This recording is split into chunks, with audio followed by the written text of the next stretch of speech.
I am Dr. Stephanie Levine. I have been a lung doctor for more than 30 years. I am the director of the Pulmonary Critical Care Fellowship Program at UT Health San Antonio, and I am on staff at the South Texas VA. I am the immediate past president of CHEST, the American College of Chest Physicians. I want to welcome everyone to the South Texas stop of the CHEST Foundation's National Listening Tour.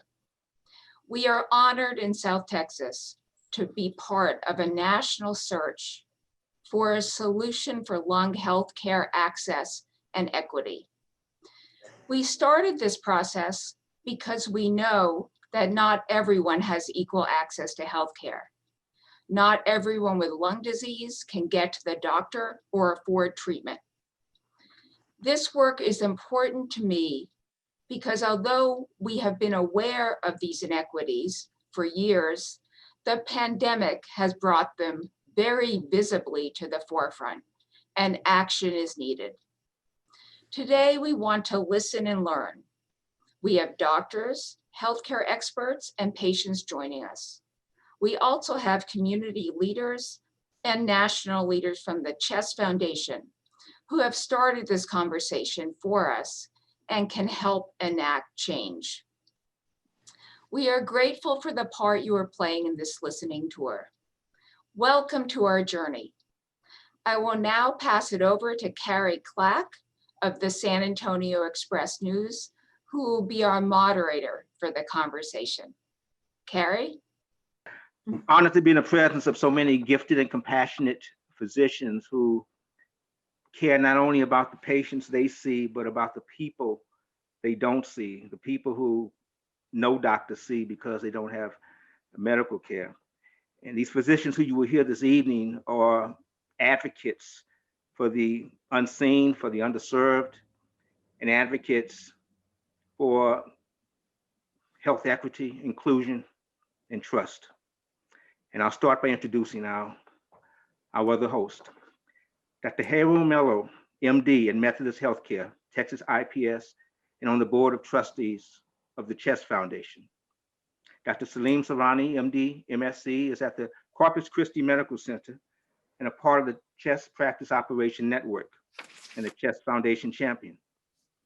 Dr. Joseph Varone, MD, is at United Memorial Medical Center in Houston and a CHEST leader. Dr. Diego Maselli, MD, is at the University of Texas Health Science Center, San Antonio, Airway Disorder Network, and a steering committee member. Dr. Praveen Amalukan, MD, is at Methodist Healthcare, Texas IPS, and a CHEST leader. And Rudy Anderson is the executive director of the CHEST Foundation. He has spearheaded this listening tour to shed light on issues of trust, access, and equity that exist for patients with chronic lung disease. The CHEST Foundation is our host for this conversation. And speaking on behalf of the organization is Dr. Mello, who is going to explain a little bit about how this evening came to be and what the vision for the foundation's vision for this listening tour is. Dr. Mello. Thank you, Carrie, and hello, Jill. I haven't seen you in a while, and everybody. And this is not easy to talk about this, but I want to share with everybody about a woman named Erin Popovich, a wonderful person, love patient. And many of you know the last name. She was married to our love NBA coach, Greg Popovich. But what you might not know is that she died of a lung disease 2 years ago. And for 20 years, while her husband was working hard, winning the NBA, Erin was struggling to breathe. And as she was struggling to breathe, she was also growing a passion, ensuring that every patient had access to what medicines they need, to the medical equipment they deserve, and to a doctor they could trust. And she said that to all of us, and to Jill and Coach many times. And that passion is what lights a fire within the CHEST Foundation.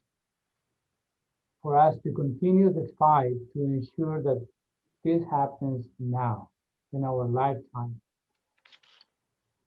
So that's what we ask, why, and why the CHED Foundation, and why now? And everybody this year has lived through the tensions and the uncertainties and anxieties, but we also feel with hope, for the need for hope. So I'm asking all of you to lean into hope with the CHED Foundation. Together, I think we need to ensure her vision that every patient with lung disease in South Texas is cared for. And for many years, and now more than ever, we have allowed disparities. We've been complacent to the disparities in healthcare. Some patients get better served than others, especially those of color or the poor. So I think it's time that we listen, that we work each other to make this happen.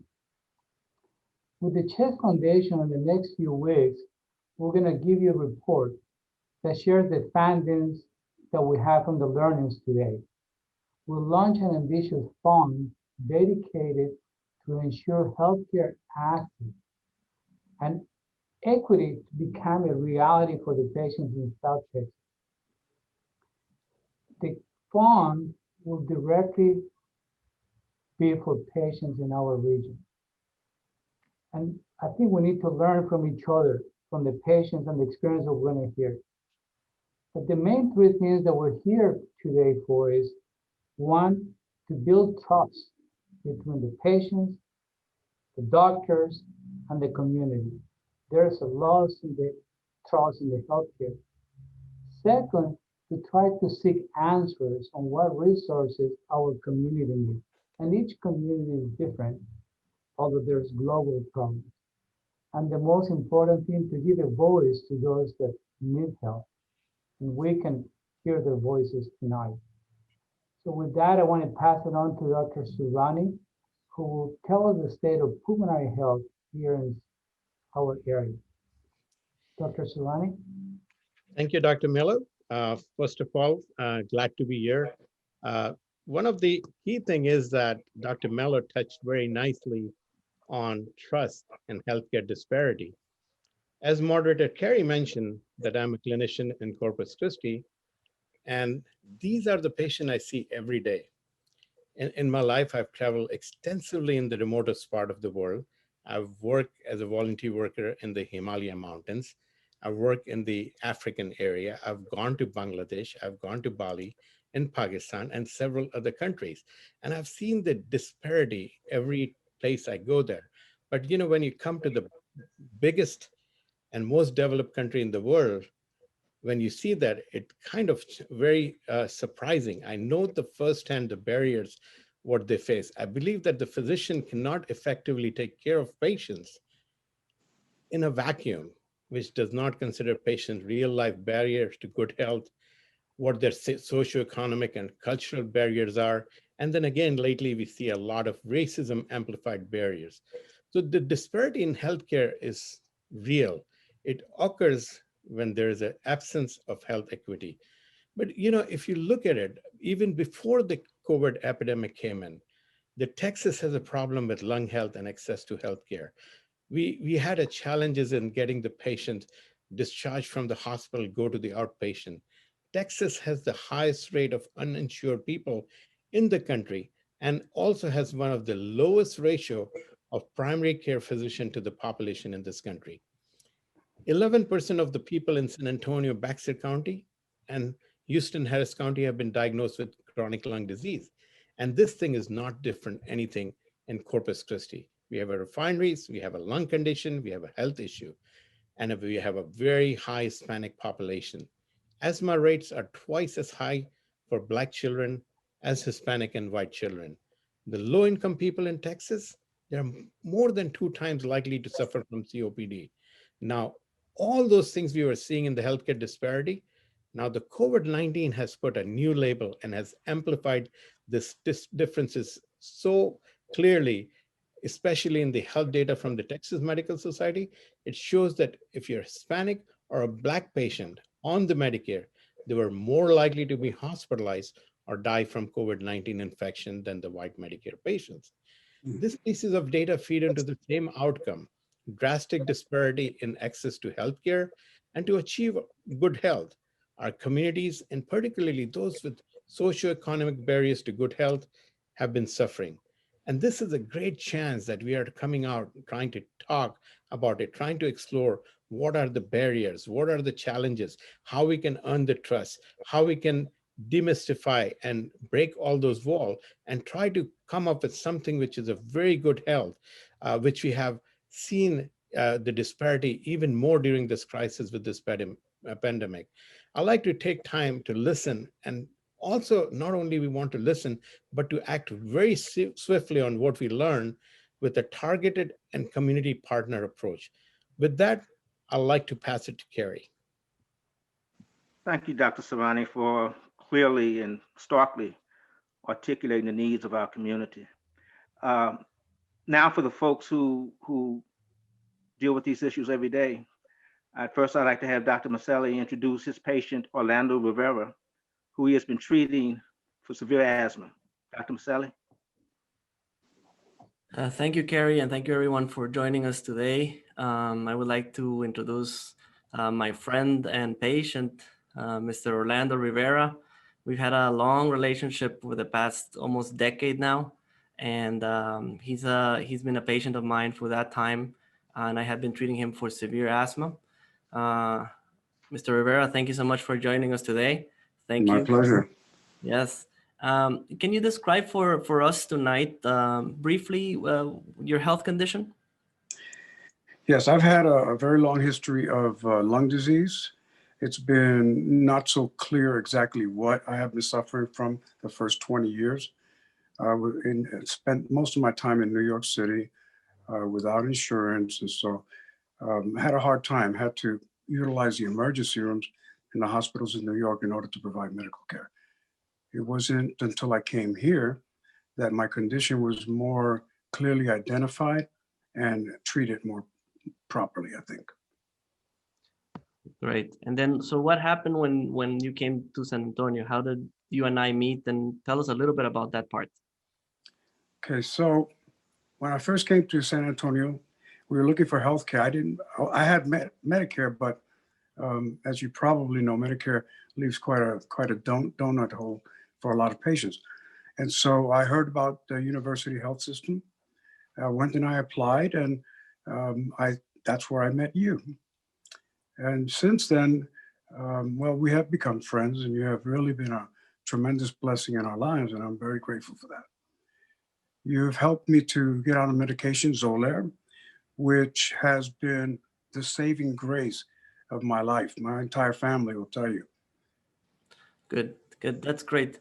And so you heard a little bit about what Dr. Jairo Mello mentioned about the trust part. And I know you've seen a lot of physicians. I know you've seen cardiologists, ENT doctors, pulmonologists, a wide range of providers that have helped you. So we're interested in listening to some of your perspectives about trust, particularly, and what do you think a good relationship with patients, with doctors, what are the things that you think build a trust and a good relationship?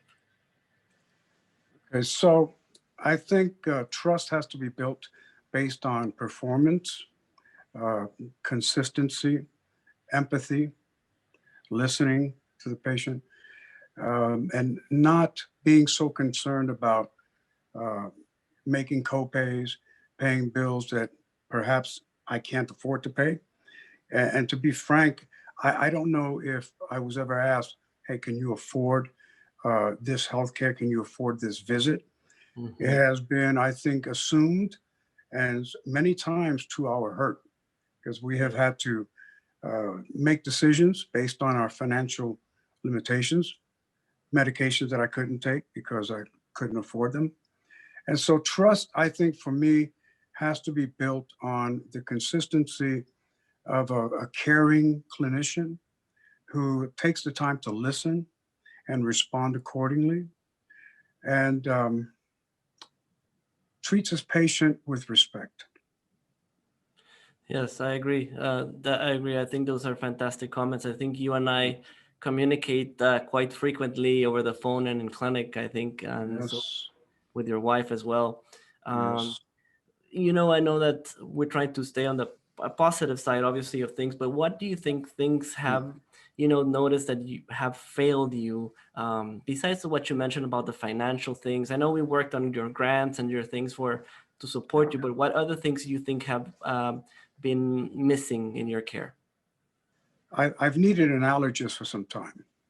Mhm. At one time, I was referred to an allergist. Unfortunately, the university health system does not have an allergist within the system.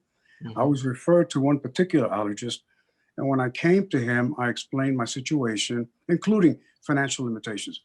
I was able to obtain some grants to pay for the Xolair medication, which is very expensive.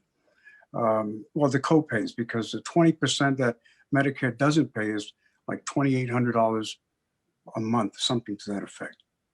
And so I explained my case, my situation to one particular doctor. He said, "Don't worry, we're going to take care of you." He kept raising the copay that I had to pay from $20 to $125, at which time I had to exit the system. I couldn't afford it anymore. And I had a grant that would pay for part of the copays. However, because of a mistake that a nurse made, I lost the grant. Consequently, I received a bill from him for close to $3,000, like $2,800 that I could not pay. So that really set me back. I didn't know what to do. And as a matter of fact, that's when I came to you. And you reminded me that you had offered me to get on Xolair, or you can give me Xolair. I didn't remember that. And so ever since then, I've been in complete remission. Yes. So, I mean, for the people that are listening, this medication is very vital for Mr. Rivera, and it has Yes. changed his life, his quality of life. He's no longer going to the ER. He's no longer experiencing that anguish of having to, go back and forth to the hospital. But it's important to remember that despite that, he still has to worry about getting that medication, filled, having the funds to cover some of these things. So despite him being better, we're still struggling, right, Mr. Rivera? We struggle to Yes. find solutions, and sometimes, we have to do a lot of things, paperwork. You try to actually achieve what we do, and it is a medication that's, like he mentioned, it's life-saving. But it's a continuous struggle for him. Unfortunately, we struggle, me and him, to try to cover his needs that are vital for him and for his family. And his family depends on him, and so it's hard for him, and it's hard for us as physicians when we have a patient that actually requires a medication, but our hands are tied because we cannot provide some of these medications that are costly at times. Mhm. Thank you so much, Mr. Rivera. Really, really appreciate you. Really, really appreciate you sharing your information, sharing your experiences with us. It's something that we really, really value. You're welcome. My pleasure. Thank you, Mr. Carrie? Rivera. Thank you, You're and welcome. thank you, Dr. Maselli. Our next story, Dr. Amalakuan will introduce our next guest, our next patient. Thank you, Carrie. So I have the privilege of introducing Miss Rita Castro. I took care of Rita during her multiple hospitalizations over the last couple of years, and our pulmonary practice actually treats her many chronic lung conditions as well. I'm just going to start off by just giving a little bit of some background on Miss Castro, and Rita, I want you to jump in whenever you want. But Miss Castro, she's about 63 years old, and she has a history of glaucoma and diabetes that has unfortunately left her legally blind. She also has hearing deficits. She walks with a walker and has a history of chronic kidney disease, cirrhosis. And in terms of her pulmonary condition, she has sleep apnea, pulmonary hypertension, and asthma that requires her to use home oxygen. So she's about on 2 to 3 liters of home oxygen all the time while she's at home. And she also relies intermittently on Meals on Wheels here in San Antonio. And Rita, one of the things I want to ask you, I want the group to kind of understand your journey and how you're able to connect with the right physicians to diagnose and treat your many conditions. I guess it started when I was feeling very tired for some reason, and I never really put it together with the fact that I wasn't breathing well. I just felt tired, and um, I have a nephew who is an EMT, and at one point he got out this little O2 meter and put it on my finger and said that I needed to get to the emergency room, and I did, and that was when it started. And then I was able to come out of the hospital, and at that time I wasn't put on oxygen yet. And then this year, uh, around June, since June, July, August, September, October, I've spent about 5 months with 3 trips to the hospital and 4 trips to various rehabilitation facilities. And it was in June that I was sent home with oxygen. I have been checked for my lungs with I think it's the IPS.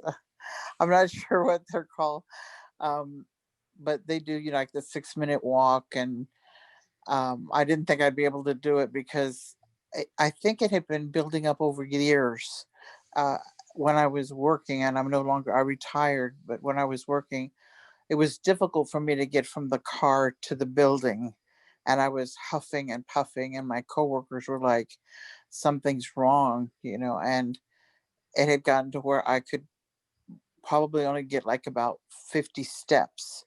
And that was as far as I could go. And I was in a job that required me to go to meetings and go here and there. And so it was getting more and more difficult for me to get around. And then I went to the clinic, and I got, I think I've had like 3 heart caths, um, 2 in the groin and 1 through the neck. And I was told that I had a bad valve and a lot of fluid built up in my lungs. And like you said, that was on top of all the other conditions that I've had, chronic kidney disease, glaucoma. And then I think the doctors at the IPS, they referred me to an immunologist who ran some blood work, I guess. And he came back and told me that I had Sjogren's. And I had never heard of that. And he said it was kind of like lupus, but not. And then I came home, and as a lot of people do, I Googled it. And that was when I could see a little bit better.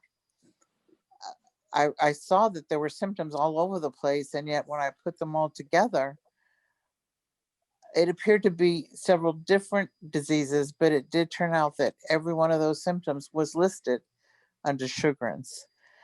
So I've been very fortunate that I have had some really great doctors who are very knowledgeable and who are able to, explain to me what is going on and what I can do to help myself, or what I need. And I'm just constantly, I have about 13 doctors that are keeping me together right now. And I take about 17 medications plus the oxygen. So I'm hanging on. I'm hanging on as best I can. You're doing such a good job, and thanks for sharing that story with us. And another thing that I want you to kind of share with the group is, because of your mobility hurdles and your vision difficulties, can you elaborate on maybe some difficulties you've had with accessing healthcare, and in particular, because of your vision, transportation and getting to your actual clinic visits to see your many doctors that you do have? Well, actually, I guess my difficulties started getting out the front door. And there were organizations that helped me along the way to, I have 3 steps getting out of my house, and they helped me to get a ramp built. Otherwise, when I would turn around to lock the door, the walker would just roll down down the hill, down the driveway. And so I try to Uber sometimes, and that's really the best way that I've had, because they will come to my house and they will take me to the door of the doctor.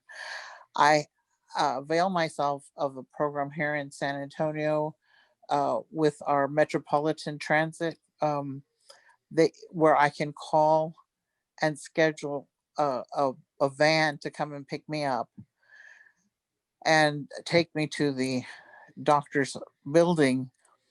I get a little help sometimes because I tell them that I can't see, to try to find where I can get into the building, if there's a ramp, or where there's a curb where it's flat, where I can take my rollator. I've had my share of mishaps, like walking into a glass wall. But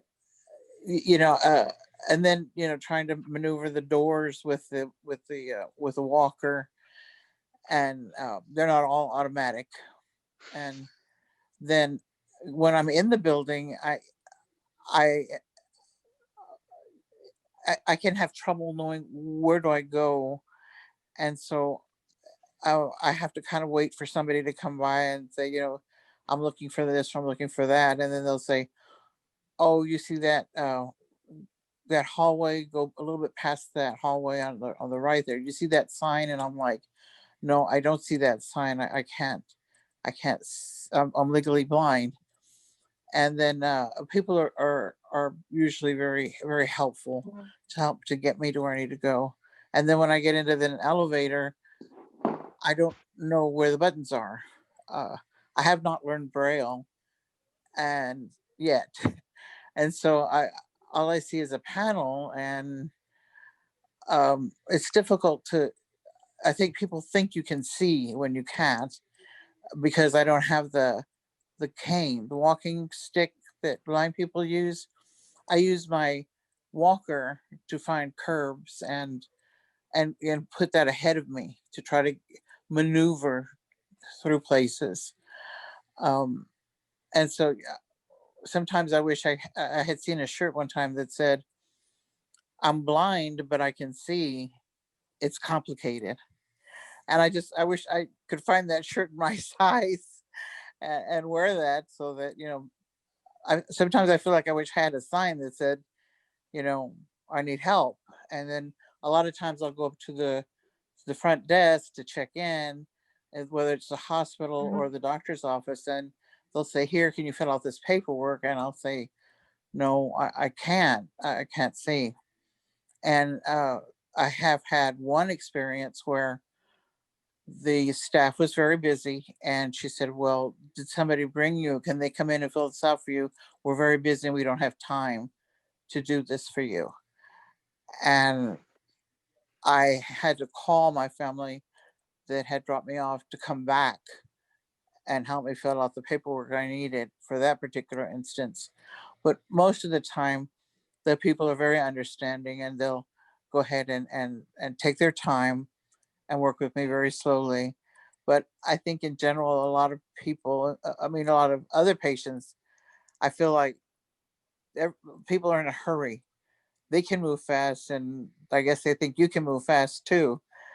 And it's just not the case. Thank you, So, Rita.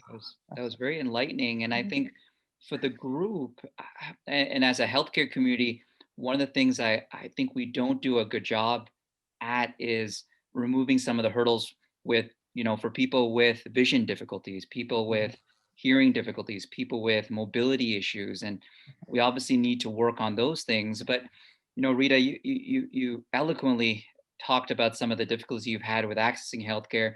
And specifically, I want to be able to help you in many ways. You have a lot of community leaders on this call. What do you think that we can do for you? How do you think we can remove some of these barriers? How, you have a lot of ears here. What would you want to tell them?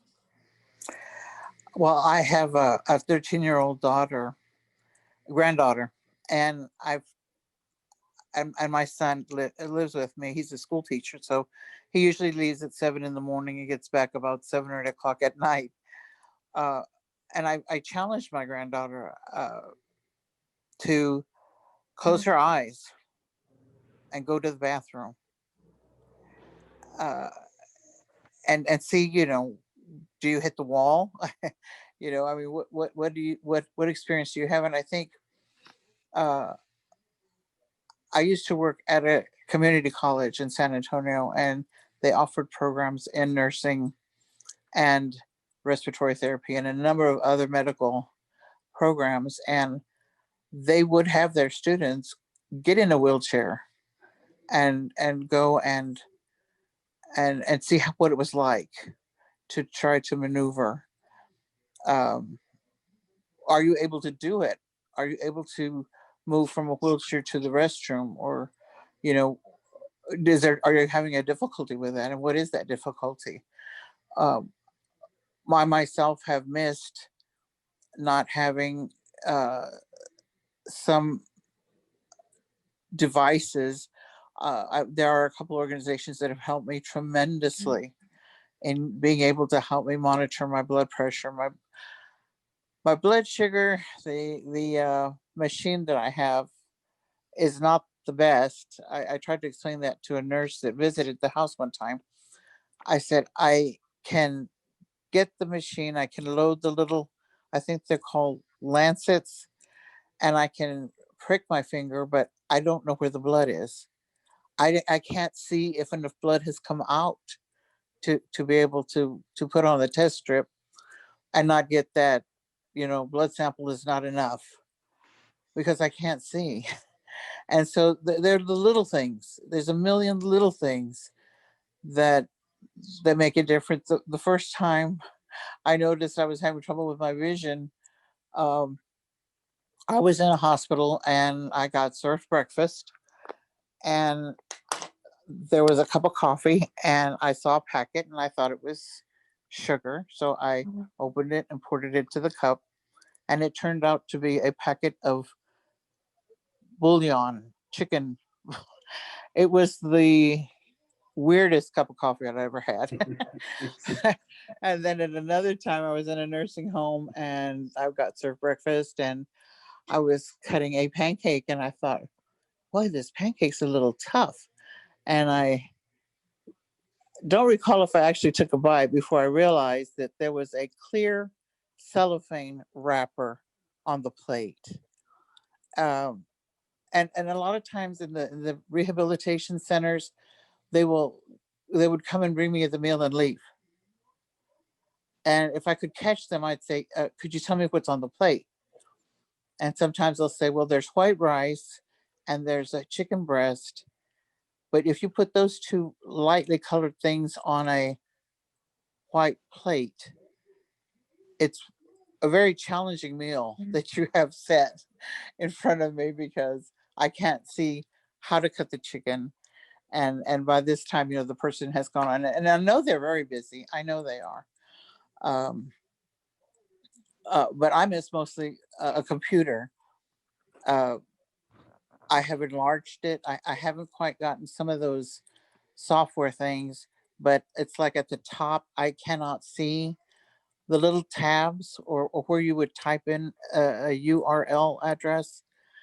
And so every day there are just a number of things that I need help with, and there is no one here to help me. And so I will sit and wait.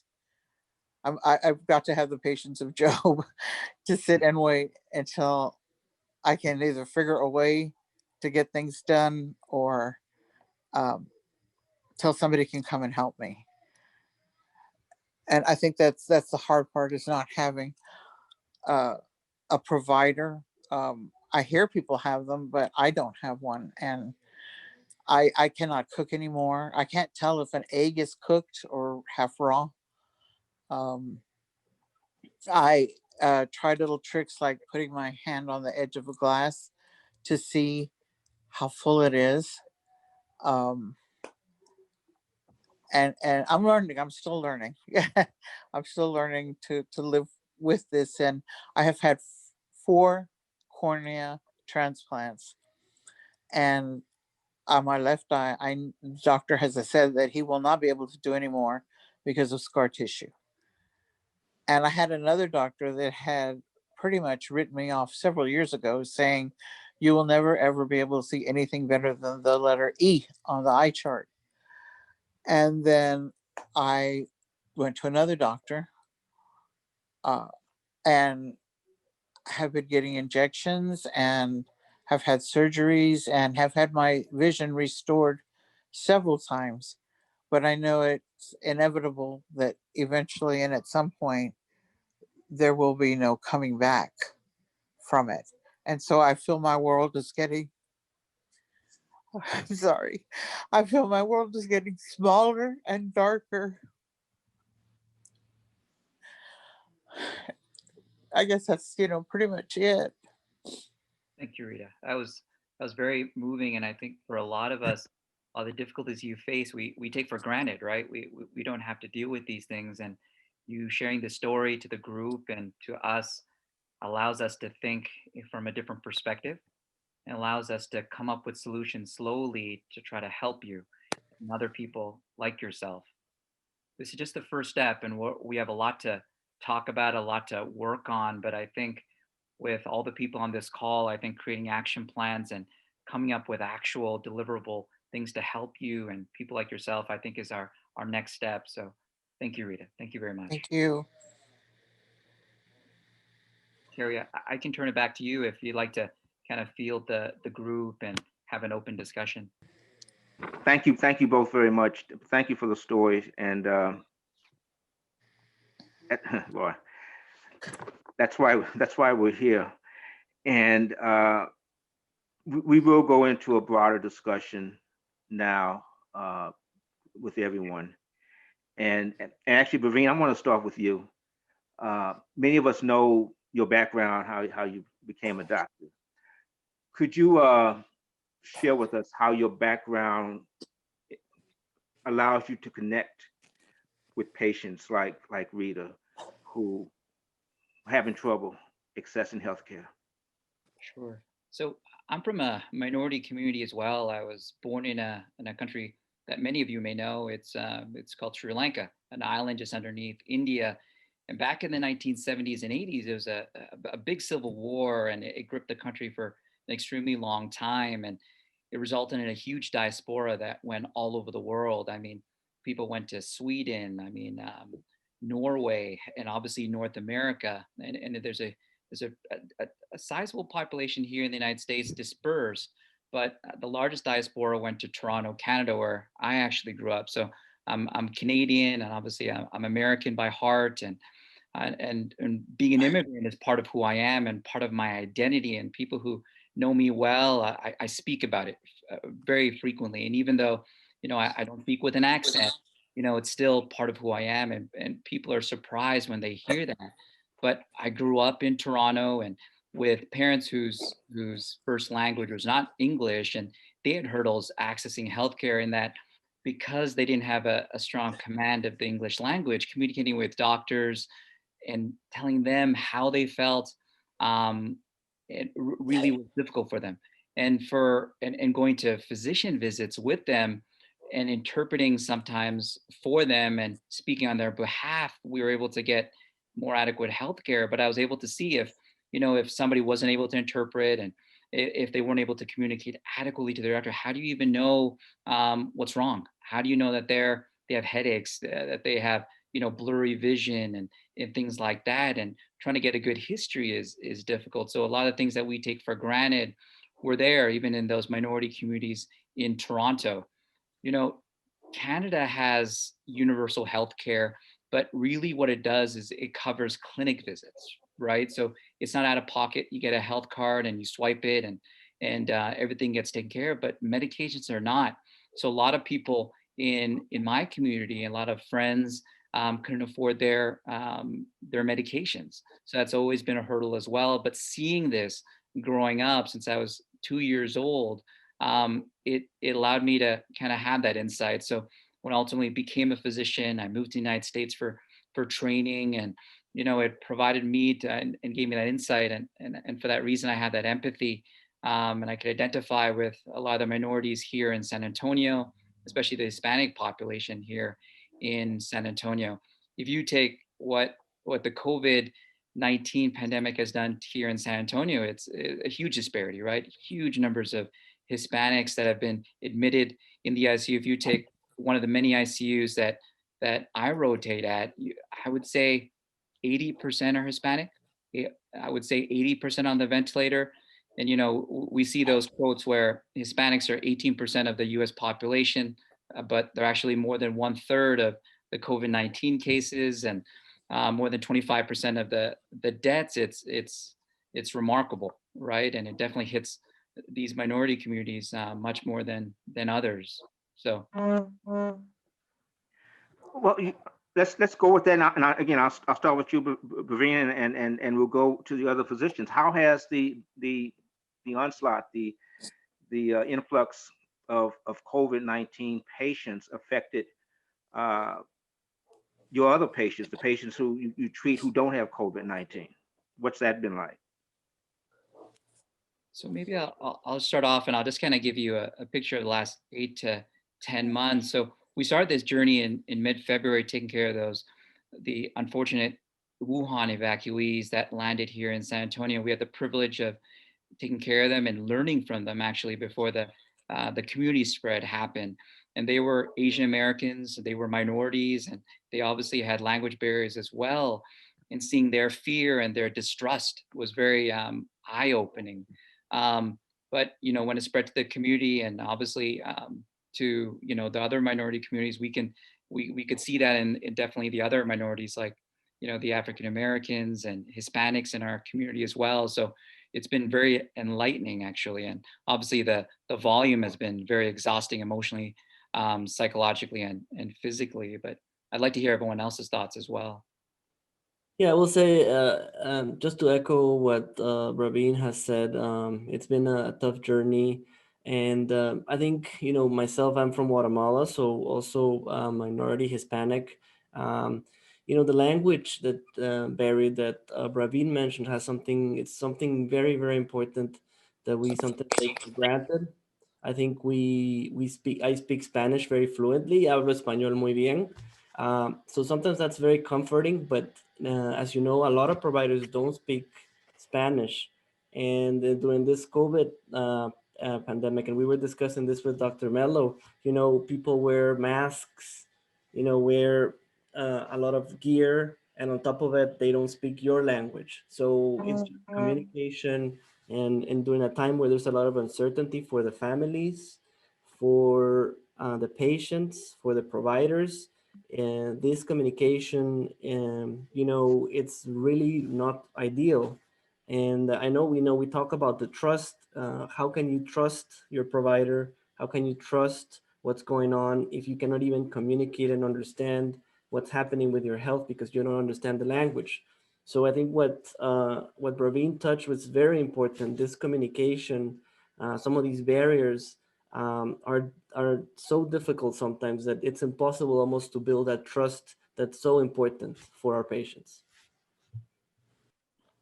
One of the things is from the Corpus Christi, I can tell you, the different thing what we saw in COVID was very, very unique. We never expected it. We never got trained for that. We never knew how this thing is going to affect all of us, because every time, when we take care of the patient in the ICU, if they're sick, if they're dying, what really happened is that we see them kind of family around that. In the COVID time, it was tough because we got prepared for a role we never had any training. We become their family. We become their next of kin. We become the one who are holding their hand.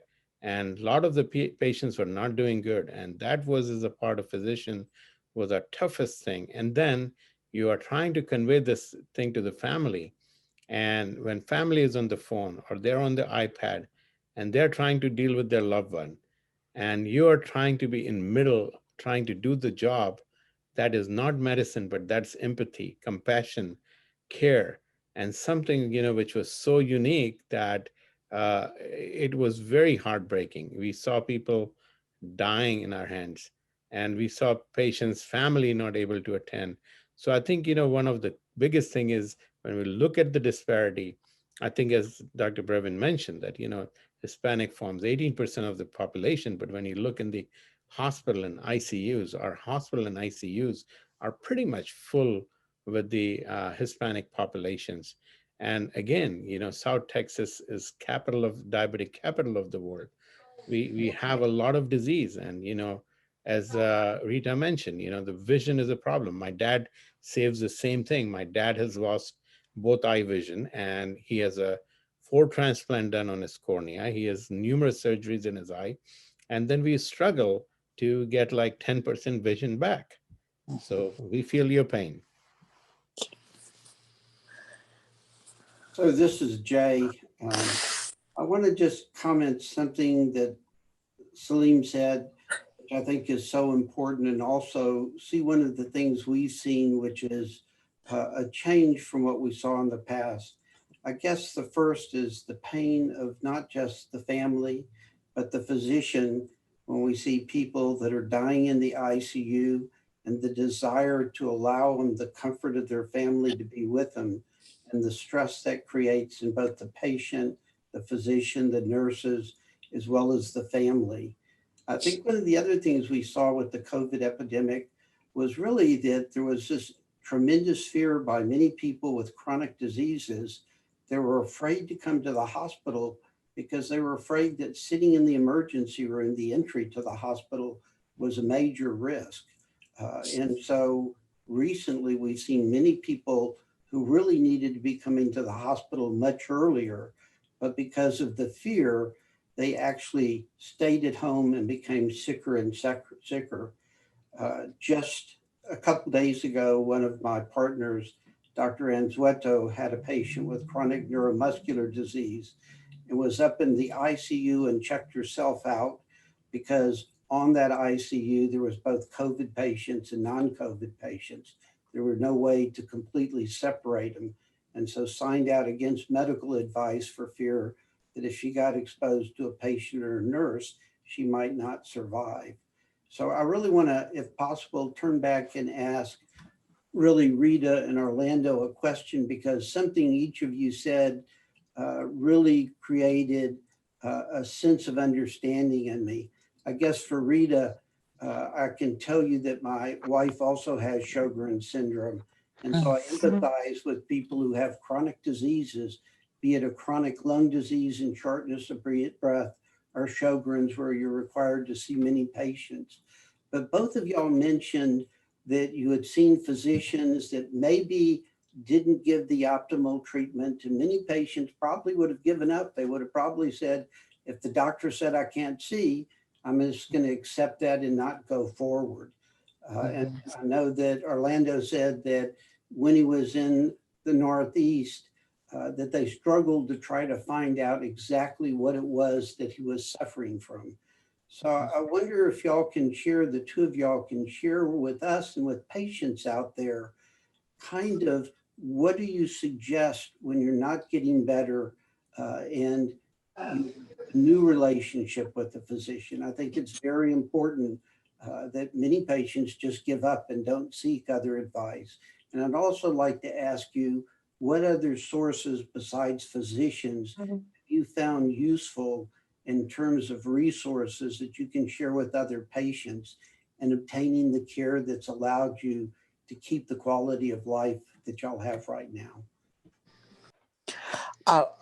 I guess my experience was that I was slowly losing my eyesight, and I was going to a doctor, and then I had gone to a couple of different doctors. One was for the injections and one was for like the glaucoma. And the one with the injections had, like I said, got to the point where he said, and his colleagues were like, that's as good as it's going to get. And I had a good 55 years of bad living I was trying to backstroke on. And I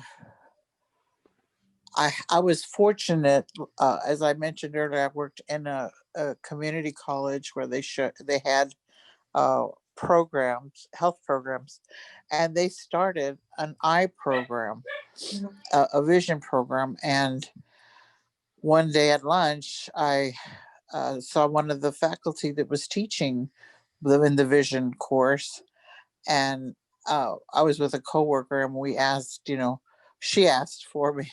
She said, well, do you know a good doctor for vision? And he said, yes, go to this doctor.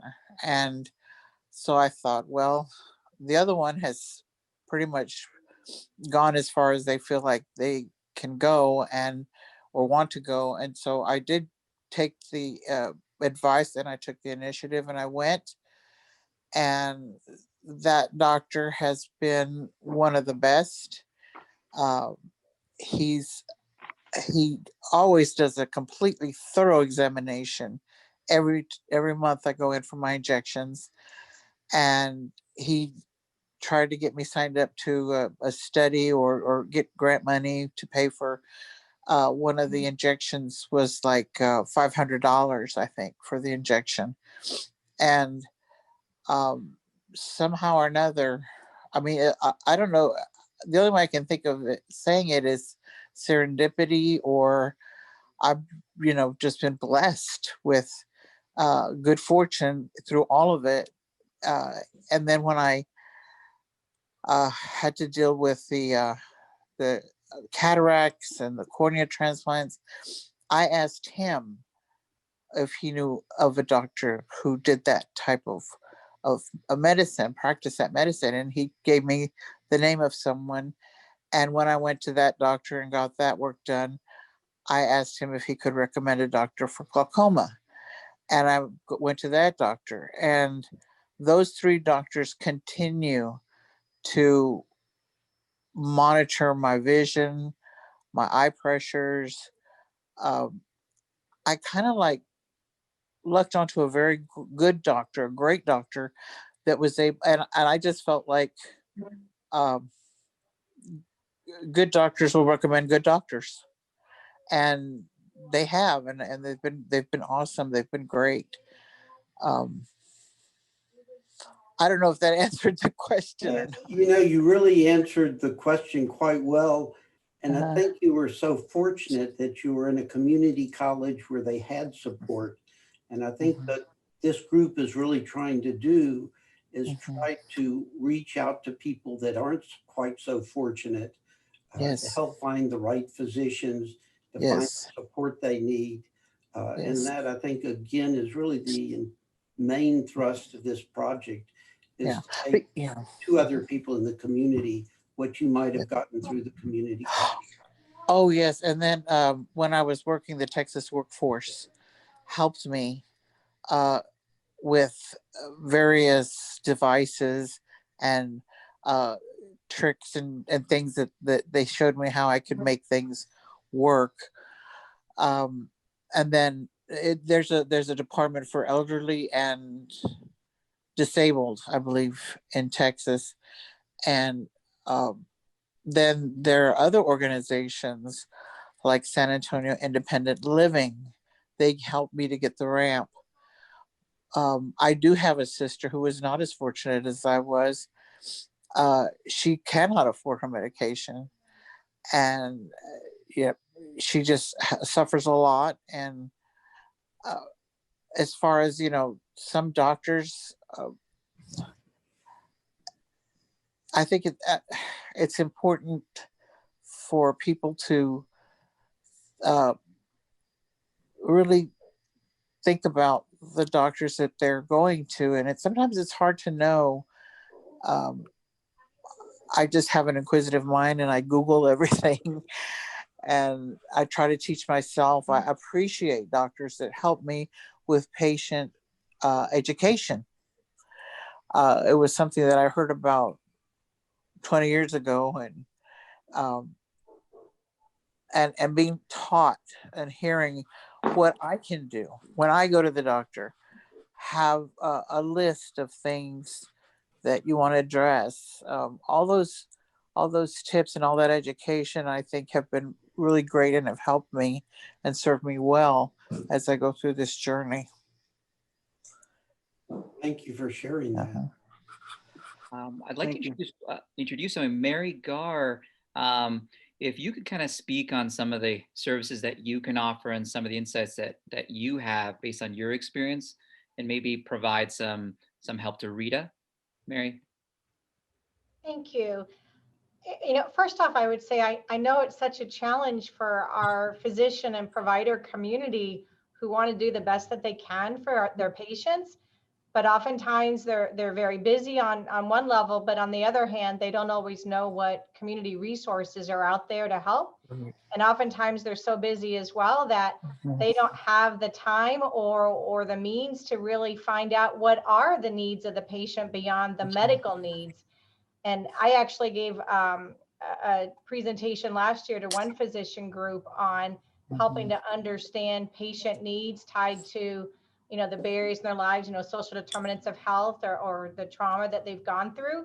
And one physician actually made a comment afterwards saying, I'm afraid to ask those kinds of questions because I wouldn't know what to do about them if that, if I did know. And so, we talked about, well, if he didn't understand why his patients weren't making appointments because they didn't have transportation, or were bringing several children to their appointments because they didn't have childcare, or they weren't compliant with medications because they couldn't afford the prescriptions or had to make a choice between that or other things, the list goes on and on. So I think as a community, finding ways to help provide information to our healthcare providers is really important about what resources are out there for their patients and how can they help not just be educated themselves, but help their own practices or whoever supports them with patient education to know how to better link their patients to their specific needs in the community. Because there's a lot of community-based organizations that provide one or more ways of providing support. And that was where I was messaging Dr. and I don't know how to pronounce your last name, Dr. A, about Rita, because Rita, you mentioned some of the services you've been able to access. There are others out there, and a couple I mentioned to your physician is the San Antonio Lighthouse for the Blind and Vision Impaired, who will come out to your home and try to help provide you accommodations and support. They also can help you with referrals for any counseling that you might want to receive. And my organization is one of the many ones out there that does behavioral health counseling to help you work through, any depression or anxiety you're feeling due to your life changes due on this. In addition, I mentioned also there's a number of organizations that provide personal or homemaker services, not home health specifically, but what you mentioned your needs are, where they can come out to your home. Some are nonprofit, some are for-profit. My organization is one of the ones that provides these services for older adults on it's a sliding scale fee based on income. Some is free, almost free. There's a little bit more depending on your household income.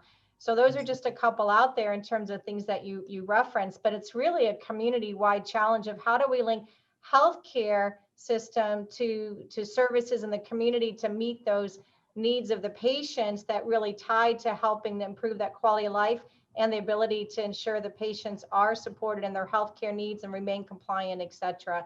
And that, I think, is that bigger conversation.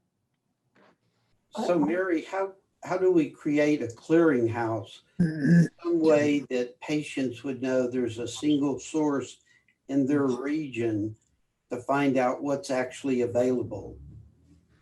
Obviously, That is a great question because there isn't one single one. There are multiple clearing houses that cross different layers at this point in time. I can tell you there are some conversations going on in different sectors right now.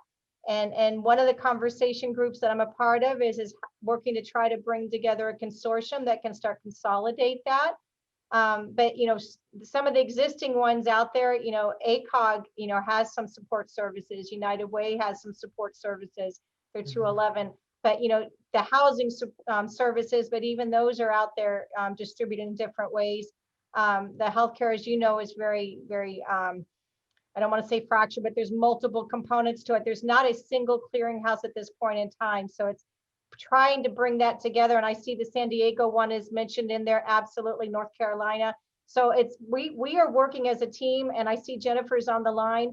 She's got a couple of her colleagues who are part of a group that I'm on, where we're looking at trying to create something like that, that'll bring all these different sectors together to start finding ways to enhance that communication process.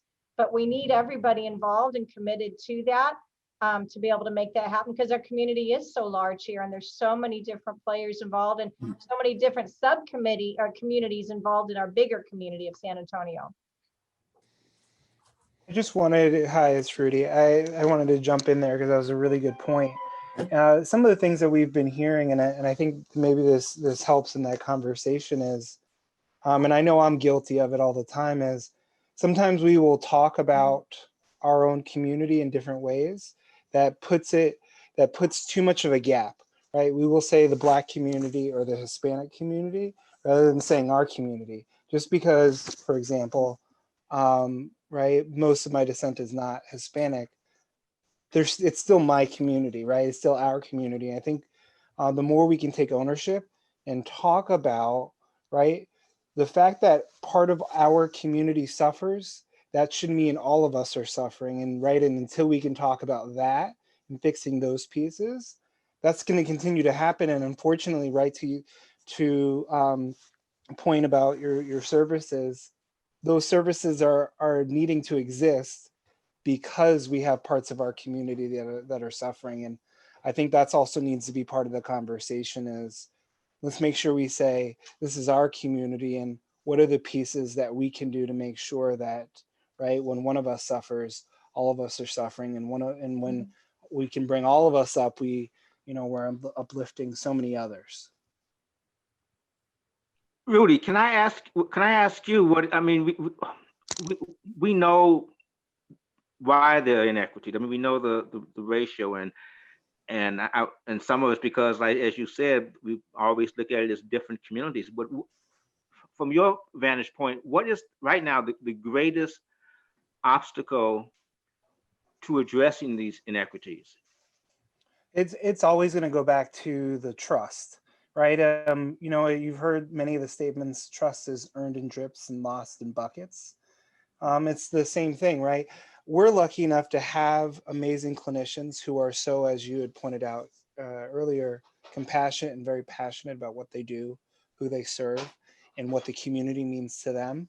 It's not that we are here to say some clinicians don't care or not passionate about what they do, but it's a matter of understanding that we're not talking about a patient as a piece of paper, but a patient as a person. And remembering that we're all people, right? And once you start with that level of trust, all of those other things start to happen, right? Those things start to change. And I don't want to speak for Mr. Rivera or Rita for you as well, but I know even myself as a patient, it's much different conversation with a clinician that I feel I can trust, that I can open up and maybe tell them about some of the things that are more difficult. Because sometimes those things I keep to myself because you don't know how they're going to react. But when you build that relationship, and the reason we're having this is because once those things happen, all of a sudden, to your point, some of those barriers start to disappear. Like, hey, can you not afford this medication? Let me figure out how we can find medication that is still effective for you, that you can afford, or that I might have enough samples to last a particular while until you're able to afford them, right? Those conversations never happen until that relationship is built on that foundation of trust. Rudy, Yeah. this is Jaime Romero again. I want to change gears a little bit and just to give hope on something. So I think COVID was awful, terrible, but there's something good out of everything. And if I have something that I learned from COVID, is that it made us to be efficient. It made us to realize things that we've been complacent. And these disparities are nothing new. But now the volume of disparities that we're seeing, saying a patient, you got COVID, you go home with oxygen, and then what? They don't teach the patient how to take care of the oxygen once they get home. Oh yeah, you get your pulse ox and you're out of luck. But I think the best thing that COVID did for us is it got us together like this. I think we approved medications, vaccines. We developed the most efficient way to take care of healthcare problems.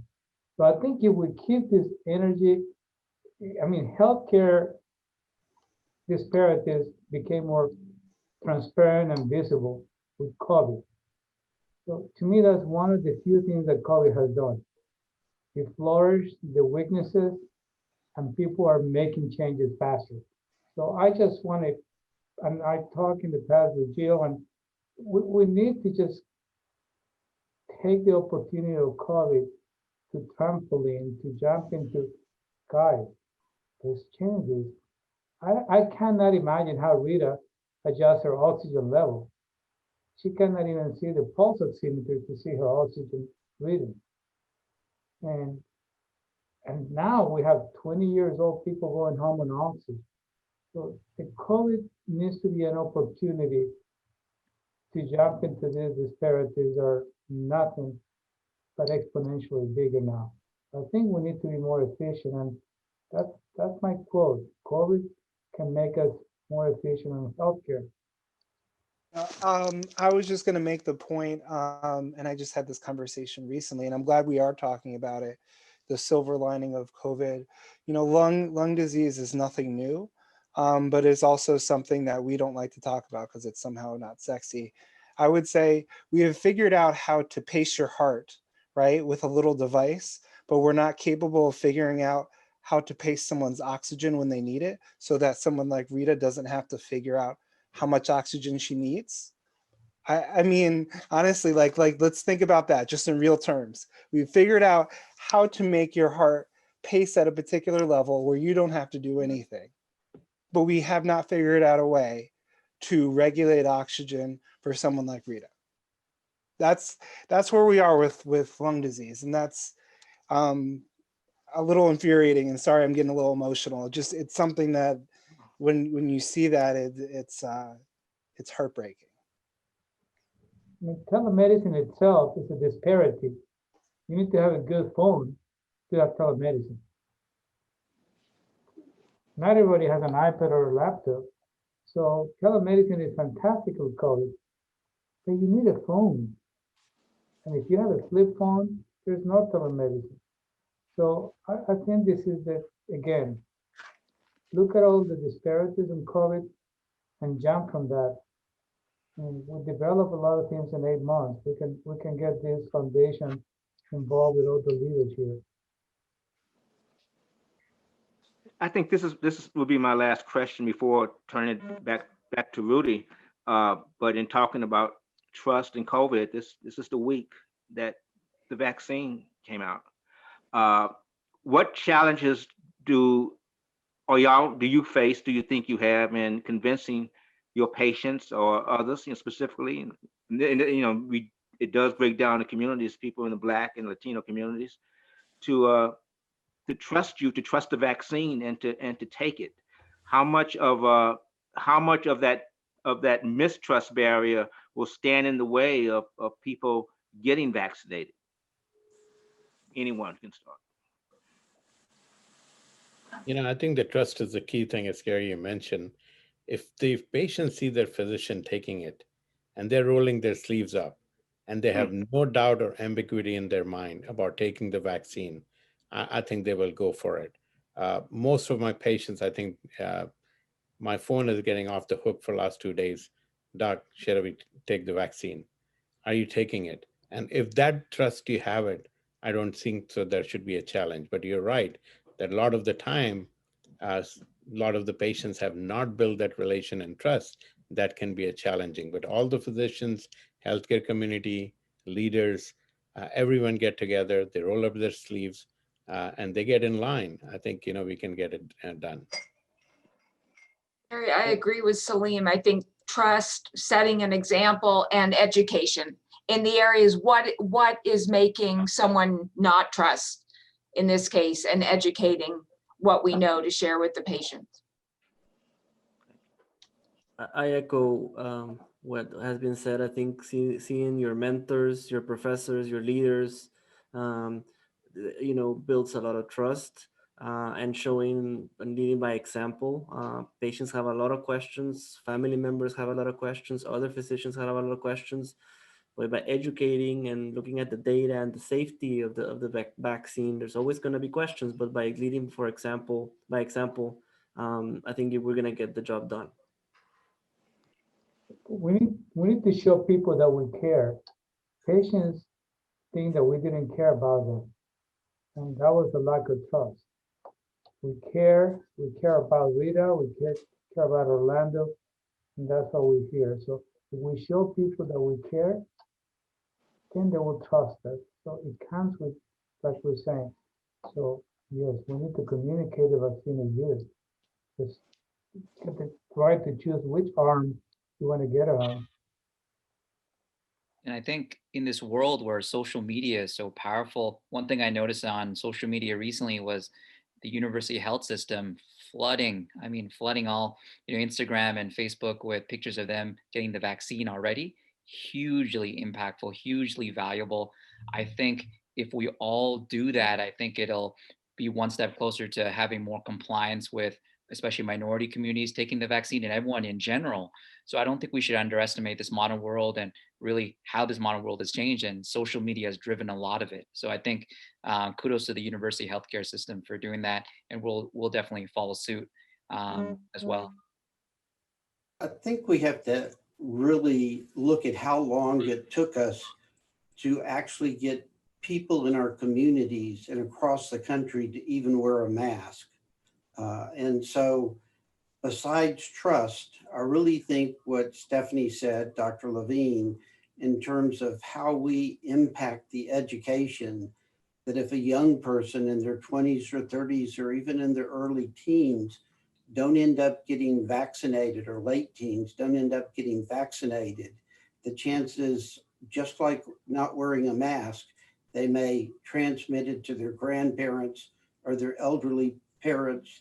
And I think we really need to get the message out that, like the mask, this is not just something that you're doing for yourself, but this is something that you're doing for community and all the people that are around you. Because again, I think it's very easy to think, well, if all the other people take it, then we'll get herd immunity and therefore I don't need to take it.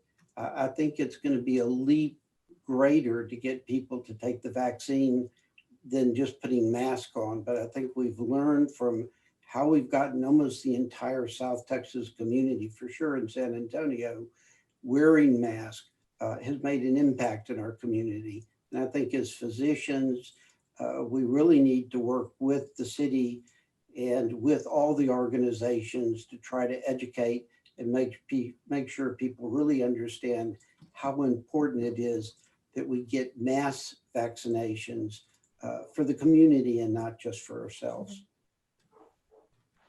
I'd like to hear from Rudy what the Chest Foundation is going to do to help us move forward. So often we sit around as a group and we have great thoughts and great ideas, and the time passes. I think Jairo is exactly right. COVID does have a silver lining. It's a new disease. It's waking up people. It's making people aware of disparities. It's making people aware that some people can't get to the pharmacy to even get their medications. And so we need to work as a group through the Chest Foundation to try to build something that's really good, strong, and powerful going forward. So I know you have the answer. And Rudy, yeah. could you talk about those reports that will be coming out? Could you tell us a little bit more about the reports that will be coming out in the next few weeks? I very much can. Thank you. It's like you and Jay were teeing me up there. Well, first off, I do not have the answers, and I'm not going to pretend to have all the answers. But that's why we're having a listening tour, because again, the whole point is there are too many folks like all of us, including Rita and Orlando, who have had many of these issues that we have failed to hear their voice, right? We have failed to give them a platform to understand what is going on and what do they actually need. So this is us saying we're going to continue the uncomfortable conversation to understand the issues. And it's also us saying that the solutions we find are things that we find together, not solutions that I would like to dictate to you. And so with that, to Carrie's point, we're doing a number of things. So based on not only this conversation, but conversations we've had with many of you and others in the South Texas community, we're going to build a report. And the report is more qualitative. It's not necessarily we've spoken to 1,000 patients that have been dealing with chronic lung disease or COVID-19, but more of a qualitative report that sheds light on the human interest, the power of everyone's story and what kind of effect it has on our community. And with that, with the information that we find, we're going to put together recommendations based on our experts. So many of you will participate in that, in which we're going to listen to what you have to offer and what you think is most noteworthy for the community itself. We've done this so far in Jackson, Mississippi, New York City, Chicago, and now South Texas. And so all of those reports and videos of those listening tours are on our website. So we'll provide that information so you can see the style in which we're bringing that together. And again, the point is to what Dr. Mello said, and you said, Jay, is this is the beginning of a much greater conversation of how we can bring things forward. So our goal here today is just to lay the first brick of a path we see towards a solution that helps everybody, that helps our entire community. And so we're starting locally in many different communities, as we've mentioned before, with the hopes that with the report, it gives us the tangible opportunity to say, what can we do together? What can we do now that builds towards something much greater in the future? So that will be coming in the next couple of weeks. So keep on the lookout for that. But also understand that this is the very first conversation. So with that, that was kind of my final piece, but I did want to highlight a couple of things. First, I wanted to say thank you to everyone, especially Rita and Orlando. It's not easy opening up and being so honest about your care journey, especially the low parts of it. So thank you so much for participating, and for everyone that participated and had the opportunity to listen. Thank you. Really, really appreciate it. Thank you again, everyone, and I hope you have a wonderful evening.